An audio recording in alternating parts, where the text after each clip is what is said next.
যারা একটু স্কুলে ড্রয়িং প্রতিযোগিতা ড্রয়িংয়ের বাইরেও কিছু আঁকতে চাচ্ছ তাদের জন্য কিন্তু আজকের ছবিটা খুবই ভালো হবে। যারা এক ধরনের ড্রয়িং আঁকতে আঁকতে অনেক বিরক্ত তাদেরকে বলবো আজকের ড্রয়িংটা কিন্তু তোমরা অবশ্যই করতে পারো, আর ড্রয়িংটা তোমাদেরও পছন্দও হবে, অনেক সুন্দর এবং কিউট। আমি কিন্তু আমার ড্রয়িংগুলোর ফার্স্ট থেকে একদম লাস্ট পর্যন্ত সব কিছু ক্যামেরার সামনেই করে থাকি এবং মুখে তোমাদেরকে সব কিছু বুঝিয়েও দিই। এই জন্য আমার মনে হয় আমার ড্রয়িংগুলো দেখে তোমাদের আঁকতে কোনো ধরনের অসুবিধা হওয়ার কথা না। এই জন্য আমার ড্রয়িংগুলো যদি তোমাদের কাছে ভালো লেগে থাকে তাহলে অবশ্যই আমাকে কমেন্টস করে জানাতে ভুলবে না। এখানে প্রথমে আমি একটা মেয়ে এঁকে নিচ্ছি, দোনোটা হাতে আমি উপর সাইডে করে এঁকে নিব। এখানে মেয়েটার ড্রেসটাও সম্পূর্ণটা আমাদের আকার লাগবে না, বাকি অংশ ফুলের জন্য দেখা যাবে না। এখানে উপরের সাইডে আমি দুইটা হাত এঁকে নিচ্ছি, আর আমি এখানে সিডি মার্কার দিয়ে আঁকছি শুধুমাত্র তোমরা যাতে ভালো করে বুঝতে পারো আমার আঁকাটা, সেটার জন্য তোমরা অবশ্যই পেন্সিল দিয়ে আঁকবে, তোমাদের সিডি মার্কার দিয়ে আঁকার কোনো ধরনের প্রয়োজন নেই। এখানে আমি চোখটা একটু বন্ধ দিয়েছি আর মুখের মধ্যে একটু হাসি দিব, আর পিছনের সাইডে চুলটাকে আর একটু বাড়িয়ে দিব। এখানে আমি একটা ফুলের ব্যাগ এঁকে নিচ্ছি প্রথমে। এখানে ব্যাগটার মধ্যে আমি কিছু টিউলিপ ফ্লাওয়ারগুলো এঁকে নিচ্ছি, একটু ছোট করে আঁকবো। তোমরা যদি চাও তাহলে এখানে টিউলিপের জায়গায় গোলাপ অথবা অন্য যে কোনো ধরনের ফুল দিতে পারো। এখানে আমি একদম ক্লিয়ার করে কিছু টিউলিপ ফ্লাওয়ার এঁকে নিব। অবশ্যই একটু বড় ছোট করে আঁকবে, সবগুলো একই সিরিয়ালের আঁকবে না। মাঝখান সাইডে আমি দুইটা একটু নিচের সাইডে দিয়েছি, এরপরের যে ফুলগুলো দিব তার থেকে একটু বড় করে এঁকে নেওয়ার চেষ্টা করব। অবশ্যই ফুল আঁকার সময় সিরিয়াল বাই আঁকবে না, অনেকেই দেখি একদম সমান একটা স্কেল দিয়ে দাগ দিয়ে সমান সাইজের ফুল আঁকে, এরকম আঁকবে না, একটু এলোমেলো করে আঁকার চেষ্টা করবে, তাহলে দেখতে আর একটু বেশি ন্যাচারাল মনে হবে। এখানে ফুলের সাথে কিন্তু আমি একটু মোটা মোটা করে একটু গাছ অথবা ঘাস যেটাই বলো না কেন সেগুলো এঁকে নিচ্ছি।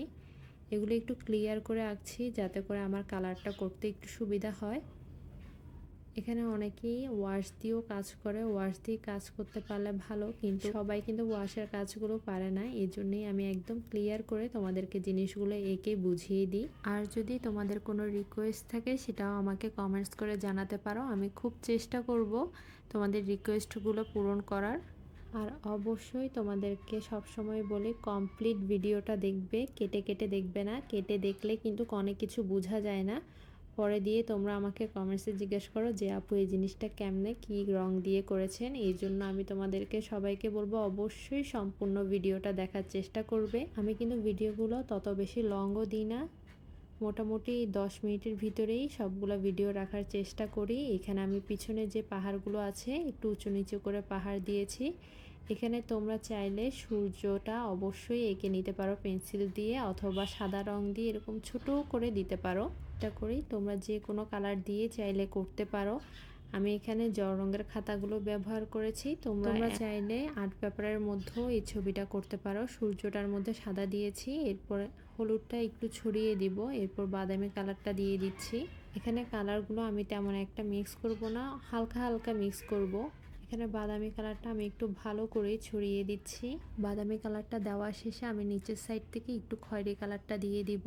আকাশটা আমি একটু কালারফুল করে কালার করব, কারণ কালারফুল হলে কিন্তু আমার ছবিটা একটু দেখতে বেশি সুন্দর লাগবে। এখানে পিছনে আমি একটু বেগুনি কালারটাও দিয়ে দিয়েছি, এরপর লাল কালারটা দিচ্ছি।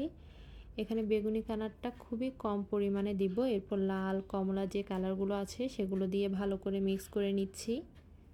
তোমরা চাইলে এখানে আরও কিছু কম কালারও ব্যবহার করতে পারবে, সমস্যা নেই। এবার আমি উপরের সাইড থেকে একটু বেগুনি কালারটা দিয়ে দিব।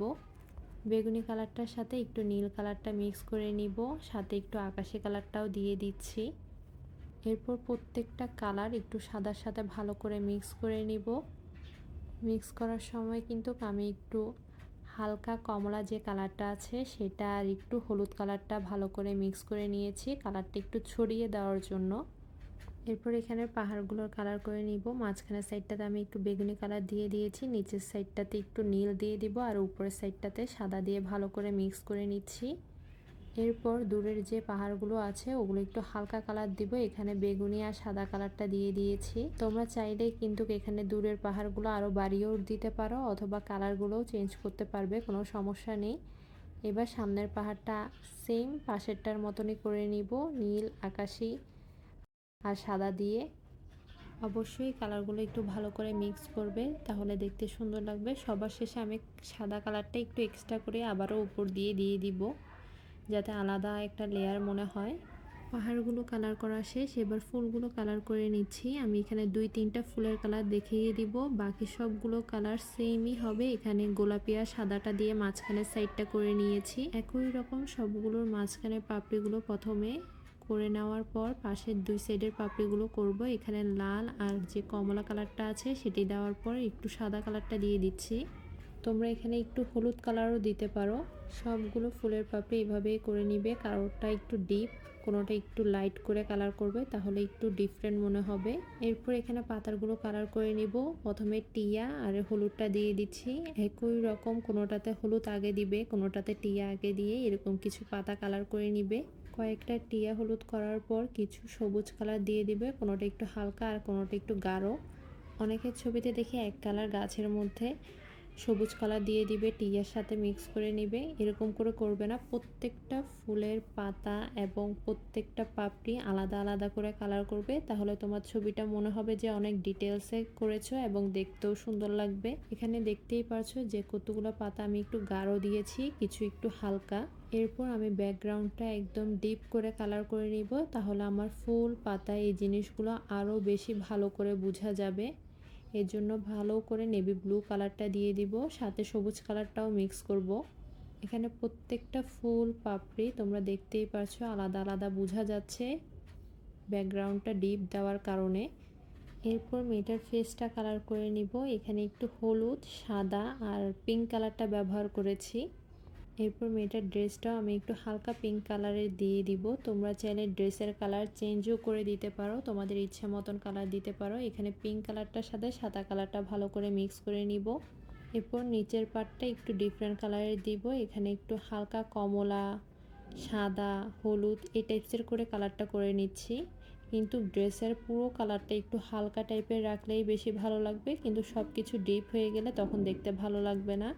এরপর একই সাথে এখানে মেয়েটার যে ব্যাগ আছে, ব্যাগের মধ্যে ফুলগুলো অবশ্যই একই সাথে কালার করে ফেলবে। এরপর ব্যাগটার মধ্যে আমি এখানে হালকা পিঙ্ক কালার রেখেছি। মেয়েটার চুলটা আমি পুরোপুরি ব্ল্যাক না দিয়ে একটু বাদামি, হলুদ, এরপর হালকা কমলা এই কালারগুলো দিয়েছি। এরপর কালো আউটলাইনার করে নিব, একদম ব্ল্যাক রাখিনি, ব্ল্যাক রাখলে জিনিসটা দেখতে বেশি ভালো লাগবে না। এখানে আমি ব্ল্যাক কালারটা দিয়ে একটু কালো করে দিব।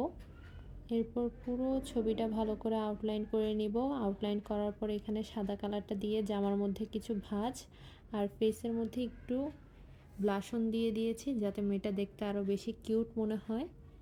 এরপর সিডি মার্কারের যে সাইডটা আমার কলমের সাইড, ওই সাইডটা দিয়ে আমি ফেসটা আবারও ড্র করে নিচ্ছি। কেউ মোটা সাইডটা দিয়ে এঁকো না, তাহলে জিনিসটা একটু দেখতে বাজে হয়ে যাবে, এই জন্য কলম সাইডটা দিয়েই আঁকার চেষ্টা করবে। আজকে এই পর্যন্তই। ভিডিওটি যদি ভালো লেগে থাকে তাহলে অবশ্যই আমাকে কমেন্টস করে জানাতে ভুলবে না। আল্লাহ হাফেজ, আবারও দেখা হবে নতুন আরেকটি ভিডিও নিয়ে।